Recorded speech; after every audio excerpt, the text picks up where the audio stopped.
ইতিহাসে এমন একজন নারী আছেন যিনি নিজে জান্নাতি, যার বাবা জান্নাতি, যার মা জান্নাতি, যার স্বামী জান্নাতি, যার সন্তান জান্নাতি, যার দুলাভাই জান্নাতি। তিনি হলেন ফাতিমা বিনতে মুহাম্মদ রাদিয়াল্লাহু আনহা। ইতিহাসে এমন নারী অনেক কমই দেখা যায়। ফাতিমা তিনি নিজে জান্নাতি। তার বাবা মুহাম্মদ সাল্লাল্লাহু আলাইহি ওয়াসাল্লাম জান্নাতি, তার মা খাদিজা রাদিয়াল্লাহু আনহা জান্নাতি, তার স্বামী আলী রাদিয়াল্লাহু আনহু জান্নাতি, তার দুই পুত্র হাসান হুসাইন রাদিয়াল্লাহু আনহুমা জান্নাতি, তার বোনের জামাই উসমান রাদিয়াল্লাহু আনহু জান্নাতি। রাসূলুল্লাহ সাল্লাল্লাহু আলাইহি ওয়াসাল্লামের নবুয়াত লাভের প্রায় 5 বছর আগে তিনি জন্মগ্রহণ করেন। তিনি ছিলেন রাসূলুল্লাহ সাল্লাল্লাহু আলাইহি ওয়াসাল্লামের ও খাদিজার ছোট মেয়ে। খাদিজার ইসলাম গ্রহণের পর তার মেয়েরাও ইসলাম গ্রহণ করেন, এমন অভিজাত বংশে জন্ম যেন ফাতিমাকে গর্বের আতিশয্যে ইবাদত করা থেকে বিরত না রাখে, সেই জন্য রাসূলুল্লাহ সাল্লাল্লাহু আলাইহি ওয়াসাল্লাম তাকে সতর্ক করে দেন। ফাতিমা যেন এটা মনে না করে যে তার বাবা তো বিশ্বনবী, তার বাবা আল্লাহর কাছে সুপারিশ করলে তো আল্লাহ তাকে মাফ করে দেবেন। বরং রাসূলুল্লাহ সাল্লাল্লাহু আলাইহি ওয়াসাল্লাম তাকে সতর্ক করে দিয়ে বলেন, হে মুহাম্মদের কন্যা ফাতিমা, আমার ধন সম্পদ থেকে যা ইচ্ছা চেয়ে নাও, কিন্তু আল্লাহর নিকট আমি তোমার কোনোই উপকারে আসব না। বাবার কথা মতো তিনি ইবাদতে নিজেকে এতটাই ব্যস্ত রাখতেন যে তার আশেপাশের মহিলাদের সাথে তিনি কম সময় কাটাতেন। সারাটা সময় কাটত তার নামাজ পড়ায়, কুরআন তেলাওয়াতে, যার ফলে তাকে অনেকেই আলবাতুল বলে ডাকত। ফাতিমা এর ছোটবেলা কেটেছে বাবাকে নির্যাতিত হতে দেখে। একদিন রাসূলুল্লাহ সাল্লাল্লাহু আলাইহি ওয়াসাল্লাম কাবা ঘরে নামাজ পড়ছিলেন। রাসূলুল্লাহ সাল্লাল্লাহু আলাইহি ওয়াসাল্লাম যখন সিজদাহ গেলেন, তখন উকবা ইবনু আবু মুরিত উটের গোবর, রক্ত আর নারী ভুঁড়ি তার দুই কাঁধের মাঝখানে রেখে দিল। রাসূলুল্লাহ সাল্লাল্লাহু আলাইহি ওয়াসাল্লাম এগুলোর ভারে সিজদায় স্থির হয়ে রইলেন। রাসূল সাল্লাল্লাহু আলাইহি ওয়াসাল্লামকে এই অবস্থায় দেখে কাফেররা হাসতে হাসতে একজন আরেকজনের গায়ে লুটিয়ে পড়ে। ফাতিমা তখন ছিলেন ছোট্ট বালিকা। বাবাকে জনসম্মুখে এভাবে অপদস্থ হতে দেখে ফাতিমার মন মোচড় দিয়ে ওঠে। তিনি দৌড়ে গিয়ে বাবার কাঁধ থেকে দুর্গন্ধময় নারী ভুঁড়িগুলো নামান। কুরাইশ নেতৃবৃন্দের ভয়ে অনেকেই তাদের সামনে কথা বলতো না, কিন্তু ফাতিমা রাগতস্বরে তাদেরকে তিরস্কার করলেন। কাফেরদের মুখ দিয়ে কোনো কথা বের হলো না। আরেকদিন ফাতিমা বাবার হাত ধরে কাবা ঘরে যান।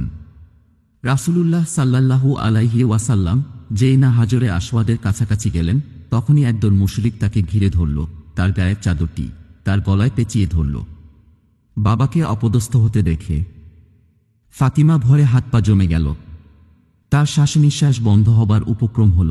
তারপর আবু বকর এসে রাসূলুল্লাহ সাল্লাল্লাহু আলাইহি ওয়াসাল্লামকে সেই অবস্থা থেকে উদ্ধার করেন। ফাতিমাকে বিয়ের জন্য অনেক সম্ভ্রান্ত পরিবার থেকে বিয়ের প্রস্তাব যেত, কিন্তু রাসূলুল্লাহ সাল্লাল্লাহু আলাইহি ওয়াসাল্লাম ফাতিমাকে বিয়ে দেন না। তার কথানুযায়ী সবচেয়ে শক্ত ঈমানের অধিকারী, সবচেয়ে বড় জ্ঞানী, সবচেয়ে ভালো মনের অধিকারী আলীর সাথে আলী তখন এতটাই দরিদ্র ছিলেন যে বিয়েতে মোহর দেবার মতো তার কাছে কোনো সম্পদ ছিল না। তখন রাসূলুল্লাহ সাল্লাল্লাহু আলাইহি ওয়াসাল্লাম তাকে জিজ্ঞেস করলেন, তোমার বর্মটি কোথায়? আলী বললেন, সেটি তো আমার কাছে আছে। অতঃপর রাসূলুল্লাহ সাল্লাল্লাহু আলাইহি ওয়াসাল্লাম আলীকে নির্দেশ দেন মোহর হিসেবে ফাতিমাকে বর্মটি দিয়ে দিতে। আলী বর্মটি নিয়ে আসলে রাসূলুল্লাহ সাল্লাল্লাহু আলাইহি ওয়াসাল্লাম বর্মটি বিক্রি করতে বলেন। বর্মটি বিক্রি করেন উসমান এর কাছে। উসমান 470 দিরহাম দিয়ে বর্মটি কিনে আবার বর্মটি আলীকে গিফট করেন। পৃথিবীর শ্রেষ্ঠতম মানুষের কন্যার বিয়ে এরকম সাদামাটা হয়।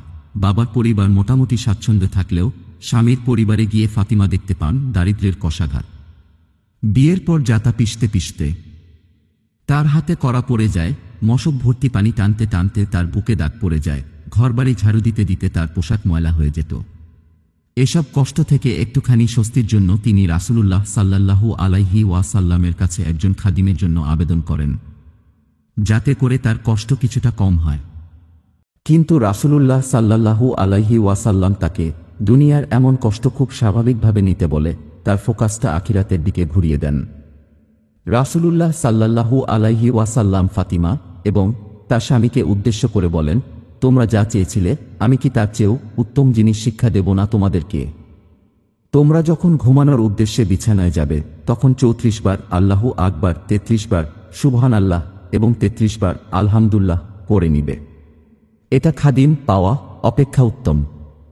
স্বামী স্ত্রী রাসূল সাল্লাল্লাহু আলাইহি ওয়াসাল্লামের কাছে চাইলেন দুনিয়ার একজন খাদিম, আর রাসূলুল্লাহ সাল্লাল্লাহু আলাইহি ওয়াসাল্লাম তাদেরকে দিলেন আখিরাতের রসদ। রাসূল সাল্লাল্লাহু আলাইহি ওয়াসাল্লামের বলা জিকিরগুলোর উপর স্বামী স্ত্রী আজীবন আমল করেছেন। আলী বলেন, আমি কখনো এগুলো পড়া বাদ দেইনি।